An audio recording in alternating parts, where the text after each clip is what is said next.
Good morning, ಸ್ವಾಗತ ಮತ್ತೊಂದು ವಿಡಿಯೋಗೆ. ಇವತ್ತು ಸ್ಯಾಟರ್ಡೆ 13th ಏಪ್ರಿಲ್.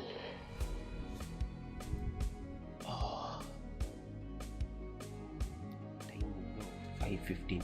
ಲಾಸ್ಟ್ ವಿಡಿಯೋಲ್ಲಿ ಆಡಿಯೋ ಚೆನ್ನಾಗಿಲ್ಲ, ಒಂಥರ ಬರ್ತಿದೆ ಅಂತ ಹೇಳಿದ್ರು. ನಾವೇನು ರೇಂಜಿಗೆ ದೊಡ್ಡ ಬ್ಲಾಗರ್ಸ್ ಎಲ್ಲ ಒಂದು 30-40 ಸಾವಿರ ಕೊಟ್ಟು ಮೈಕ್ರೋಫೋನ್ ತಗೊಳ್ಳೋಷ್ಟು ಇರೋದ್ರಲ್ಲಿ ಏನೋ ಅಡ್ಜಸ್ಟ್ ಮಾಡ್ಕೊಂಡು ಮಾಡ್ತಾಯಿದ್ವಿ. ನೋಡೋಣ ಫ್ಯೂಚರಲ್ಲಿ ಏನೋ ಒಂದು ಮಾಡೋಣ. ಇವತ್ತಿನ ವಿಷಯ ಏನು ಅಂದರೆ ಹೇಳೋದು ಯಾಕೆ, ತೋರಿಸಿ ಬನ್ನಿ.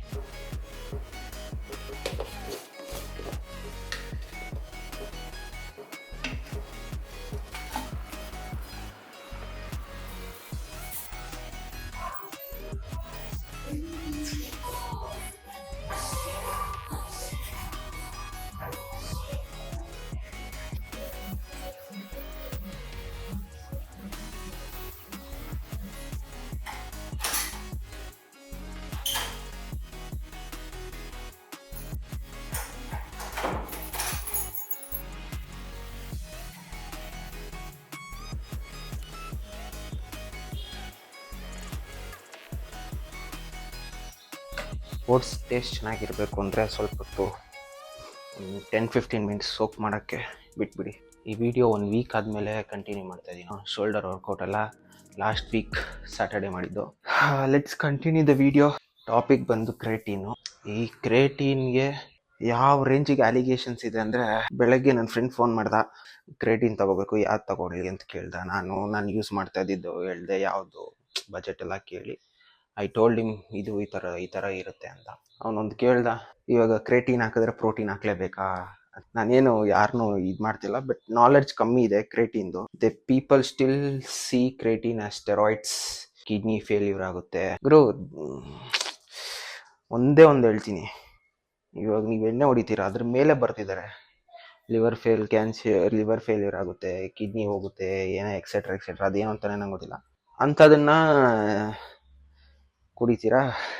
ಕ್ರೇಟೀನ್ ಕುಡಿದ್ರೆ ಕಿಡ್ನಿ ಹೋಗ್ಬಿಡುತ್ತಾ?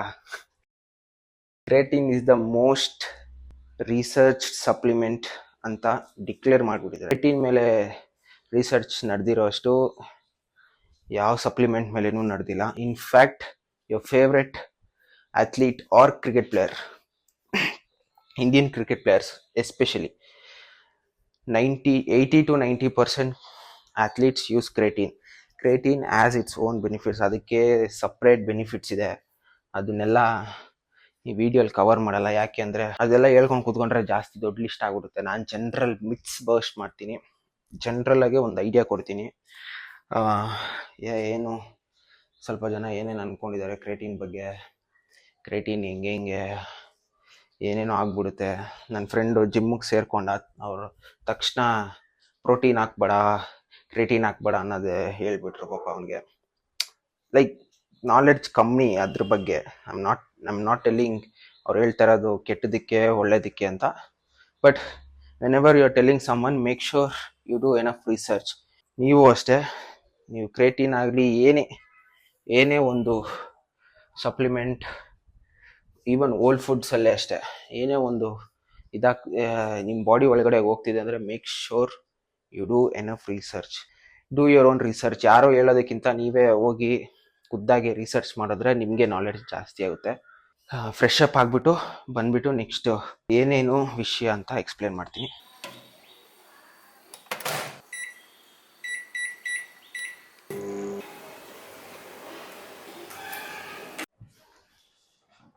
ಸೊ ಕ್ರೇಟೀನ್ಗೂ ಸ್ಟೆರಾಯ್ಡ್ಸ್ಗೂ ಕಂಪ್ಯಾರಿಸನ್ ಇಲ್ಲ. Steroids is a different section, creatine is a different section. Steroids ಅದು PD ಸೆಕ್ಷನ್ ಅಲ್ಲಿ ಬರುತ್ತೆ, ಕ್ರೇಟೀನ್ ಬಂದ್ಬಿಟ್ಟು ಸಪ್ಲಿಮೆಂಟ್ ಸೆಕ್ಷನ್ ಬರುತ್ತೆ. ಸೊ ಎರಡದ್ದು ಡಿಫ್ರೆನ್ಸು. ಫಸ್ಟ್ ನಿಮಗೆ ತಲೆಯಲ್ಲಿ ಬರೋದೇನು, ಕ್ರೇಟೀನ್ ಏನಕ್ಕೆ ತಗೋಬೇಕು, ಏನಕ್ಕೆ ಬೇಕು ಕ್ರೇಟೀನು ಅಂತ ಕೇಳೋರಿಗೆ ಫಸ್ಟ್ ಪಾಯಿಂಟ್ ಬಂದ್ಬಿಟ್ಟು, ನೀವು ಚಿಕನ್, ಮಟನ್, ಫಿಶ್ ಎಕ್ಸೆಟ್ರಾ ತಿಂತಿರಲ್ಲ, ಮೀಟ್ ಐಟಮ್ಸು, ಅದ್ರಲ್ಲಿ ಕೂಡ ಕ್ರೇಟೀನ್ ಇರುತ್ತೆ. ಇನ್ಫ್ಯಾಕ್ಟ್ ನಿಮ್ಮ ಬಾಡಿನೇ ಕ್ರೇಟೀನ್ನ ಪ್ರೊಡ್ಯೂಸ್ ಮಾಡುತ್ತೆ. ಸೊ ಅದು ಕಮ್ಮಿ ಕ್ವಾಂಟಿಟಿ ಇರುತ್ತೆ. ಕ್ವಾಂಟಿಟಿ ಕಮ್ಮಿ ಇರೋದ್ರಿಂದ ಅದು ಅಷ್ಟೊಂದು ಎಫಿಷಿಯೆಂಟ್ ಆಗಿ ನಿಮಗೆ ಮಸಲ್ ಬಿಲ್ಡಿಂಗ್ ಅಲ್ಲಿ ಹೆಲ್ಪ್ ಆಗಲ್ಲ. ಇವಾಗ ಇದು ಮೀಟಲ್ಲಿ ಸಿಗುತ್ತಲ್ಲ ಗುರು, ಏನಕ್ಕೆ ಸಪ್ಲಿಮೆಂಟ್ ಮಾಡಬೇಕು?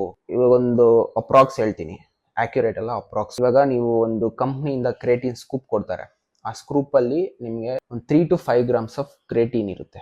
ಅದು ನೀವು ಮೀಟು ಇಲ್ಲ ಫುಡ್ಡಲ್ಲಿ ಕನ್ಸ್ಯೂಮ್ ಮಾಡಬೇಕು ಅಂದರೆ, ಎಕ್ಸಾಂಪಲ್ ಇವಾಗ ಮಟನ್ ತಿಂತೀರಾ ಅನ್ಕೊಳ್ಳಿ, ನೀವು ಅಟ್ಲೀಸ್ಟ್ ಪರ್ ಡೇ ಇನ್ನ ಜಾಸ್ತಿ ಇರ್ಬೋದು, ನನ್ಗನ್ಸ್ದಂಗೆ somewhere around 2 to 3 kgs of mutton ತಿನ್ಬೇಕು. 3 to 5 grams ಆಫ್ ಕ್ರೇಟಿನ್ ನೀವು ಮೀಟಿಂದ ಎಕ್ಸ್ಟ್ರಾಕ್ಟ್ ಮಾಡಬೇಕು ಅಂದರೆ you should at least eat 2 to 3 kgs of meat. ಅದ್ಯಾ ಹ್ಯೂಮನ್ ಬೀಯಿಂಗೂ ಸಸ್ಟೈನ್ ಆಗಿರಲ್ಲ. Number 2, scientific reason, scientific knowledge ಏನು ಕ್ರೇಟಿನ್ ತಗೊಳ್ಳೋದಕ್ಕೆ ಬೆನಿಫಿಟ್ ಏನು ಅಂತ ಹೇಳ್ತೀನಿ. ಸೊ ನೀವು ಎಕ್ಸಾಂಪಲ್ 100 kgs ಬೆಂಚ್ ಪ್ರೆಸ್ ಮಾಡ್ತೀರಾ, 2 reps ಮಾಡ್ತೀರಾ ಅನ್ಕೊಳ್ಳಿ. 3rd rep ಟ್ರೈ ಮಾಡ್ತೀರಾ, ಆ 3rd rep ಅಲ್ಲಿ ಅರ್ಧಗೆ ಫೇಲ್ ಆಗೋಗುತ್ತೆ. ಓಕೆನಾ, ಎತ್ತಕ್ಕಾಗಲ್ಲ, ಬಿಟ್ಬಿಡ್ತೀರಾ, ಡ್ರಾಪ್ ಮಾಡ್ಬಿಡ್ತೀರಾ. ಇದನ್ನ ನೆನಪು ಇಟ್ಕೊಳ್ಳಿ. ನಿಮ್ ಬಾಡಿ ಒಳಗಡೆ ಒಂದು ಎನರ್ಜಿ ಸೆಲ್ ಇರುತ್ತೆ, ಅದ್ ಬಂದ್ಬಿಟ್ಟು ATP ಅಂತಾರೆ, ಅಡಿನೋಸಿನ್ ಟ್ರೈ ಫಾಸ್ಫೇಟ್.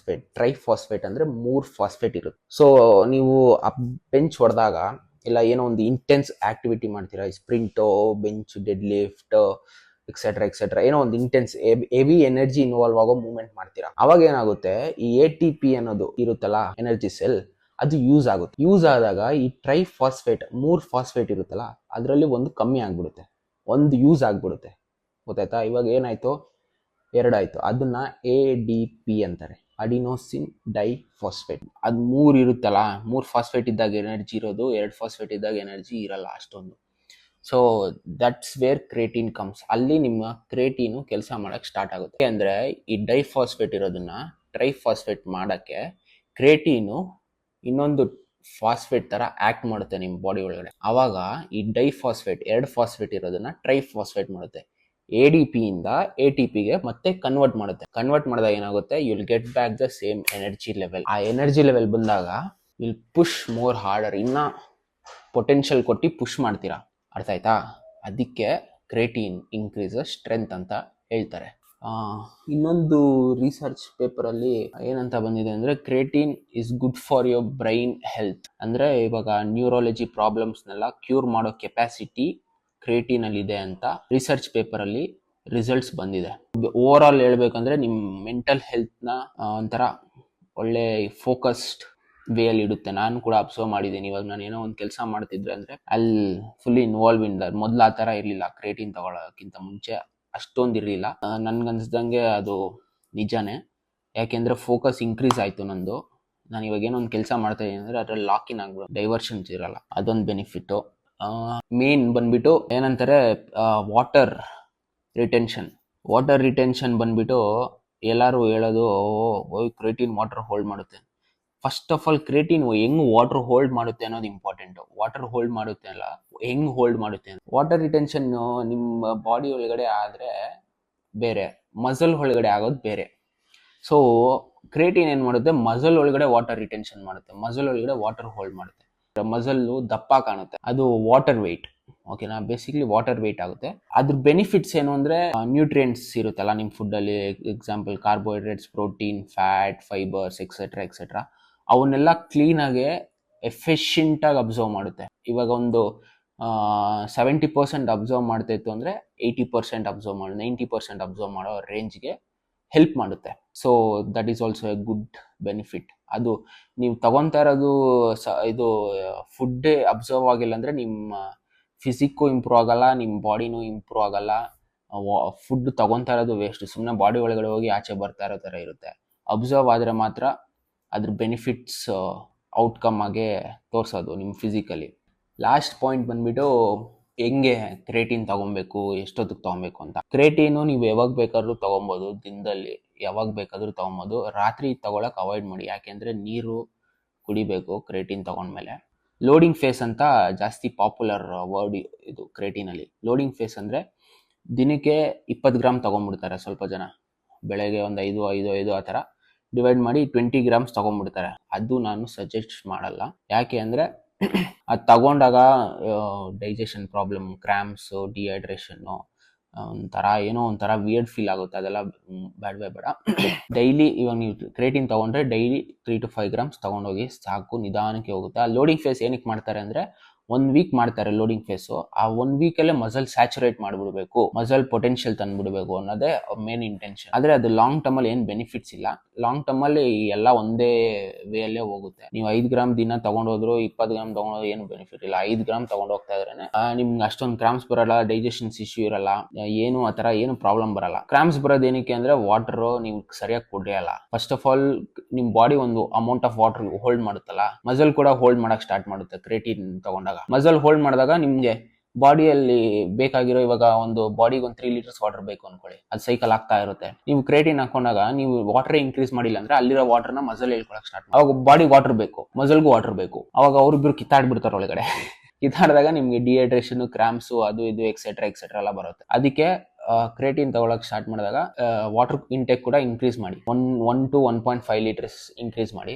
ಇನ್ನ ಅದೇ ತರ ಕ್ರಾಮ್ಸ್ ಏನೋ ಬರಕ್ ಮಾಡಿದ್ರೆ ಇನ್ನ ಒಂದು ಅರ್ಧ ಲೀಟರ್ ಇನ್ಕ್ರೀಸ್ ಮಾಡಿ, ಎಲ್ಲ ಸೆಟ್ ಆಗೋಗುತ್ತೆ. ಅದೇನು ಪ್ರಾಬ್ಲಮ್ ಅಲ್ಲ. False information, first of all ಯಾರೇ ಒಬ್ರು ಇಂಡಿವಿಜುವಲ್ ಏನೋ ಹೇಳ್ತಾ ಇದಾರೆ, ನಂದೇ ತಗೊಳ್ಳಿ, ನಾನು ಹೇಳ್ತಾ ಇದ್ದೀನಿ ಅಂದಿದ ತಕ್ಷಣ ಹೋಗಿ ತಗೊಂಡ್ಬಿಡ್ಬೇಡಿ creatine. Please do your own research. ನೀವು ರಿಸರ್ಚ್ ಮಾಡಿ ನೀವು ತಿಳ್ಕೊಳ್ಳೋ ಇನ್ಫಾರ್ಮೇಶನ್ ಇಂಪಾರ್ಟೆಂಟು ನಾನು ಹೇಳೋದಕ್ಕಿಂತ. ನೀವು ಆ ಫೀಲ್ಡ್ ಇಳ್ದು ನೀವು ಅದನ್ನ ಮಾಡಿದ್ರೆ, ನೀವು ಅದನ್ನ ರಿಸರ್ಚ್ ಮಾಡಿದ್ರೆ it will be helpful for you only. ನಿಮಗೆ ಒಳ್ಳೆ ಬೆನಿಫಿಟ್ಸ್ ಏನು, ಅದ್ರ ಪೊಟೆನ್ಷಿಯಲ್ ಏನು, ನನ್ನ ಬಾಡಿಗೆ ಯೂಸ್ ಆಗುತ್ತಾ ಇಲ್ವಾ, ನನ್ನ ಪರ್ಪಸ್ ಅದು ಹೆಲ್ಪ್ ಮಾಡುತ್ತಾ ಇಲ್ವಾ ಅನ್ನೋದು ನಿಮ್ಗೆ ಅರ್ಥ ಆಗುತ್ತೆ. ಯಾರೋ ಒಬ್ಬ ಇನ್ಫ್ಲುಯೆನ್ಸರು, ಯಾರೋ ಒಬ್ಬ ಇದರಲ್ಲಿ ಹೇಳ್ಬಿಟ್ಟ ಅಂದಿದ ತಕ್ಷಣ ಹೋಗಿ ದಬಾಕೊಂಡು ಬಕ್ರಾ ತರ ಹೋಗಿ ತಗೊಂಡ್ಬಿಡ್ಬೇಡಿ. ಅವ್ರು ಹೇಳೋದು ಒಂದು ಇನ್ಫಾರ್ಮೇಶನ್ಗೋಸ್ಕರ, ಅದು ಇದು ನಾಲೆಡ್ಜ್ಗೋಸ್ಕರ ಹೇಳ್ತಾರೆ. ಹಂಗಂದಿದ ತಕ್ಷಣ ಅದನ್ನ ತಗೊಬೇಕು ಅಂತ ಏನಿಲ್ಲ. ನಾನು ಯೂಸ್ ಮಾಡೋದೆ ಪ್ರೀ ವರ್ಕೌಟ್ ಕೂಡ ನಾನು ಯೂಸ್ ಮಾಡಿಲ್ಲ ಇದ್ರವರೆಗೂ. ಇವಾಗ ಸ್ವಲ್ಪ ಎನರ್ಜಿ ಲೆವೆಲ್ ಡೌನ್ ಆದ್ಮೇಲೆ ನೋಡೋಣ ಅಂತ ಟ್ರೈ ಮಾಡ್ತಾ ಇದೀನಿ. ತಗೊಬೇಕಾ ಬೇಡವಾ ಅಂತ ಯೋಚನೆ ಮಾಡ್ತಾ ಇದೀನಿ. ಅದು ಭಯನೂ ರಿಸರ್ಚ್ ಮಾಡಿ ನಾನು ತಗೊಳ್ಳೋದು. ಸುಮ್ಮನೆ ಹೋಗ್ಬಿಟ್ಟು ದುಡ್ಡಿದೆ ಅಂದಿದ ತಕ್ಷಣ ಹೋಗಿ ತಾಕೊಂಡ್ಬಂದ್ಬಿಡೋದಲ್ಲ. ಪ್ರೀ ವರ್ಕೌಟ್ ಬೆನಿಫಿಟ್ಸ್ ಏನು, ಕ್ರೇಟಿನ್ ಬೆನಿಫಿಟ್ಸ್ ಏನು, ಪ್ರೋಟೀನ್ ಬೆನಿಫಿಟ್ಸ್ ಏನು ತಿಳ್ಕೊಂಡು ತಗೊಂಡು ಯೂಸ್ ಮಾಡಿ.